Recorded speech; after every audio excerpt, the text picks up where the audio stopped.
Tony and I played. It was not this past Monday, but the Monday before. I got the card here. I Oh no. started off Mm-mm. double, Mm. bogey, double, bogey. So I'm 8 over through 5. It was not good. It was not. I almost went ahead and paid you after the 5th hole. Like, I don't want to have to let this linger. Let's just call this a day. But I did battle back. I birdied 6, parred 7, 8, 9, 10, bogeyed 11, 12, parred 13, 14, 15, 16. Dang. Now 17.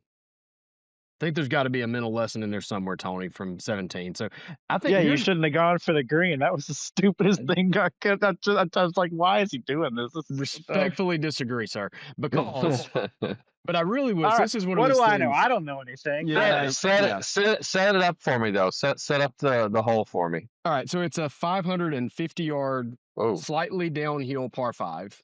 Dang. I believe. Did we go into that whole dead square? I think we did. Well, yes, ours was a tail of 2 9s. I think I was even par on the front 9. I've got this thing squarely in the bag. Yeah. And then I had back-to-back triples, I believe, 11 and 12. Was it back-to-back triples? Yeah. I think it was a triple and a double. Yeah. So there's some mental not focus there. Yeah. Anyway, so yeah, going into 17, must be tied or something. I don't know. I think we're right around tied. So I hit mine slightly right. Tony's just a little bit further right, but we're both in okay shape. And he makes the comment, probably going to be blocked out by some trees. And I get down there and I'm like, I don't know what Tony's talking about. I see the green. I mean, yeah, there are trees in the way, but I see the green. And I don't know why I would not go for this. All it is a 235-yard, 20-yard cut 2-iron. To a green that is wider than it is deep, with bunkers in the back of it. The whole thing slopes back to front. And if you are marginally short, it's a death false front all the way down into the hazard. But see, all I hear is that it's wider than it is deep, which means as long as I hit the number right, I've got a lot of width to work with. It doesn't have to be straight. It just needs to be generally the right distance. And you say false front, and I say there's some really deep rough between the green and the creek. As soon as he says he's going to hit this 2-iron, I knew the match was mine. I was like, it's over. 2-iron. He walks over to me. I've got the 2-iron out, and he looks over and he says, "Are you going for it?" And I can't remember my reaction. I said, "Well, yeah." And it was because I'm like, how would you question it? I mean, it's just I can hit a 2-iron 230 or so, and this is only like 215 with a cut. I think I got this. But here's my justification, and I'm going to die on this hill. I pulled the shot off. I didn't hit it great, but I hit a good enough shot that it landed 5 yards short of the green with enough left to right movement that it should have kicked away from the false front. And I still think it's like 7 feet off the green somewhere, just buried up in some rough I couldn't find. The false front is also short. It gets longer as you go farther right. So I just think I think it's in the rough. I don't think it was I think I hit a good shot. I just, we can agree to disagree. You won the match. But thank you, hole 17. Yeah, I spent 17 minutes looking for that golf ball. Never found it. You did. Yeah. And then finally took bogey, and I did have to do my little walk-off move.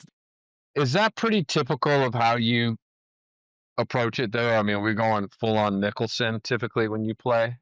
Well, I think Mickelson's a little smarter than I am, but I mean, generally, yeah, that's. I have to ask you. So, you're talking about that little bit of that, like Mickelson, that maverick in you. I hear that in you, and you're like, I want to go for it. And like, are you as satisfied when you just lay up and you just, win? Or are you like, do you get more enjoyment out of going for it? Is that like, we're talking about endorphins and we're talking about brain, and like, I see that in you. Like, I would rather go for it and miss and have the endorphin rush in my head.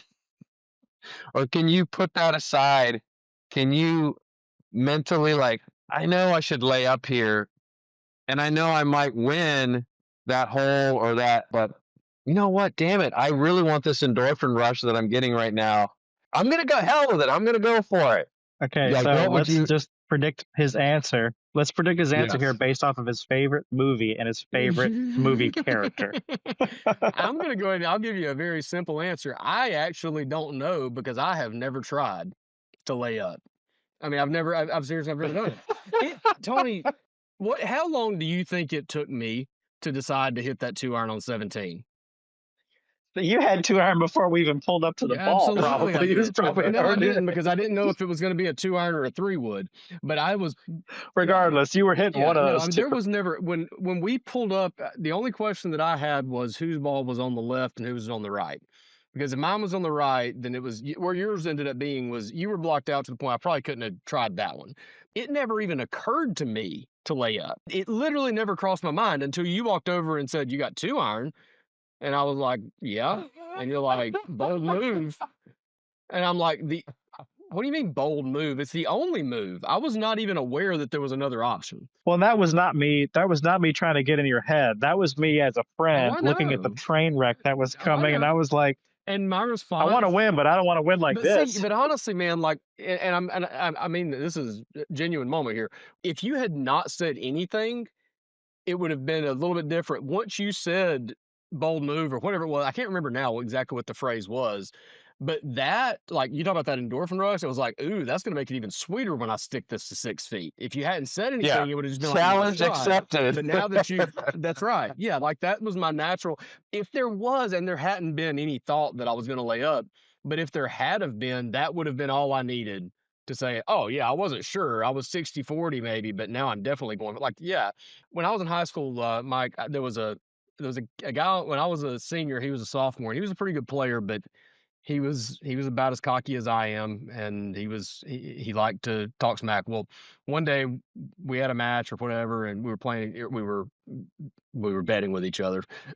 We're too old to get in trouble for it now, but anyway, I ended up hitting a 200-yard punch cut 4-iron on 18 to like 6 feet or 8 feet, and he's just like, "You lucky," blah blah blah blah blah. Well, we finished up and we're sitting around waiting for the rest of the team to finish practice. It was just practice, and we were waiting on the rest of the team to finish.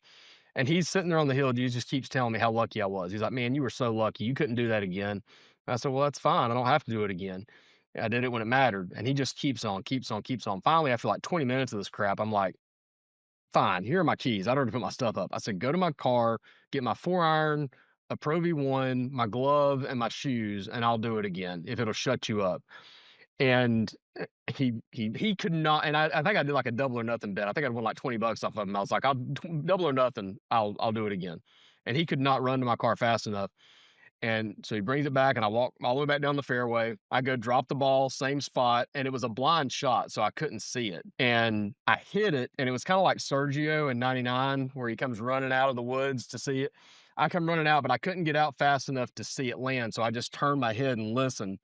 And I'll have to edit this out, but the only thing that I heard about 6 seconds after impact was "son of a," and I said, I guess I hit it close, but it was but that's probably my favorite golf moment ever but it was like, yeah, challenge accepted. And here's the thing about it, just like Tin Cup, I only remember the 4 times that I pulled it off. I have no recollection whatsoever of the ones that all of the 91s that I That's shot good. en route to that. Is it though? I mean, that's Well, I think a lot of times Well, so guys, we need to guys are the define other way. goals. Yeah, we need to define goals here, right? So again, different people have different golf goals. If your goal is to go out and hit the most creative, like unique 1 in a million shots, have fun doing that. Yeah. But if your goal is to minimize triple bogeys and quadruple bogeys and break 100, there's other strategies that might be more beneficial to you. I don't know. Well, I think I'm just thinking of that song by Neil Young. It's better to what is it? Better to burn out than fade away. I think you want to be remembered and be talked about. Crash and burn. yeah. Yeah. Well, It's better to be remembered than forgotten. But what are you remembered for? That's the yeah, question. that's a good question.